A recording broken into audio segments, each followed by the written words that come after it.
Syria. I'm joined by John R. Bradley. He's a specialist on Arab countries and author of the book After the Arab Spring. Well, some opposition members have said that they reject any idea of talks with President Assad. Why is that? Because they're under huge pressure from outside powers who want these talks to fail, even before they begin. Most obviously NATO. NATO is determined to bring the Assad regime to its knees as a prelude to invading Iran and also to further marginalizing Russia. You have the Western media, which loves wars. Wars boost ratings, which in turn boosts advertising revenue. And last but by no means least, you have Saudi Arabia and Qatar. Saudi Arabia is financially and politically backing the civilian opposition, and Qatar has been widely reported to be funding and arming the jihadi rebels who are leading this insurrection. Now, obviously, apart from doing NATO's dirty work, Saudi Arabia and Qatar hate the Syrian regime for a simple reason. It's secular. This is the only secular country that's left in the Middle East now.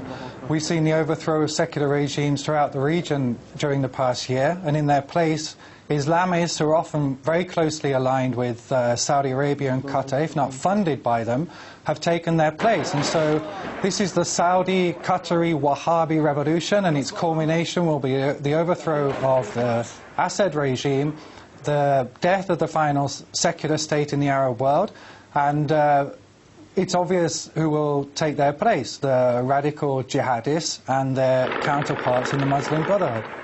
And you say a little earlier Moscow being marginalised, but Moscow is being very proactive here, pushing for those talks. We know, of course, that the Western and Arab states are actively pushing for a UN resolution, which actually seems to imply foreign intervention, which is what you say is likely to happen. Is that really going to happen next, you think, that in the same way that we saw the intervention in Libya? That's their goal.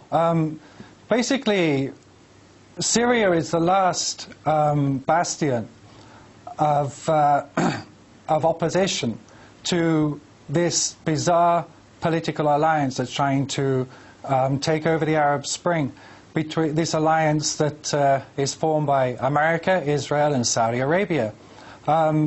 Russia, of course, has its own vested interests, but we can be absolutely sure that this has nothing to do with human rights when it comes to the West concern, and even more sure when it comes to the concern of Saudi Arabia. This is how preposterous the Western media coverage is of this uprising.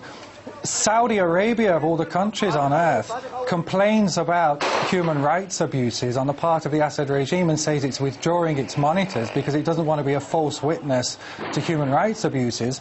I mean, Saudi Arabia has a reputation second perhaps only to North Korea in the world for repressing and oppressing and torturing and imprisoning its own people.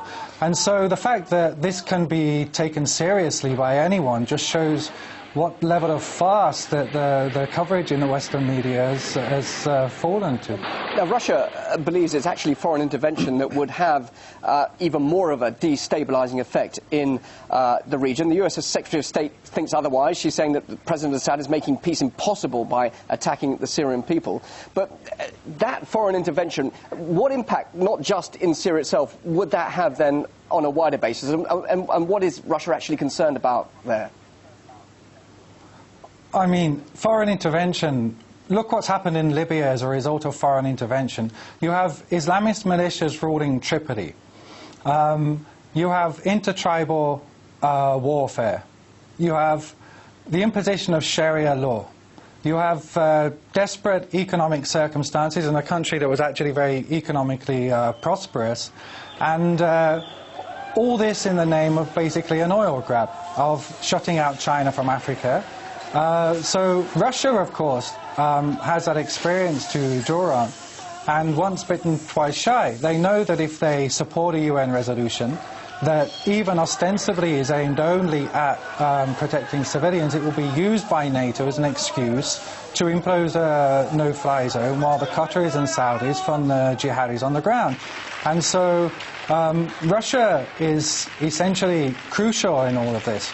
Russia absolutely must veto any UN resolution that comes at the behest of the NATO allies Saudi Arabia and Qatar in the near future, because it will just be an excuse for an invasion, and that will lead to a civil war so bloody, so ferocious, so murderous, that it will make what happened in Libya look like a high school prom by comparison. Right. John R. Bradley, thank you so much for your time. Specialist on Arab countries there and author of the book After the Arab Spring. Thank you for your thoughts and sharing those with us here on RT.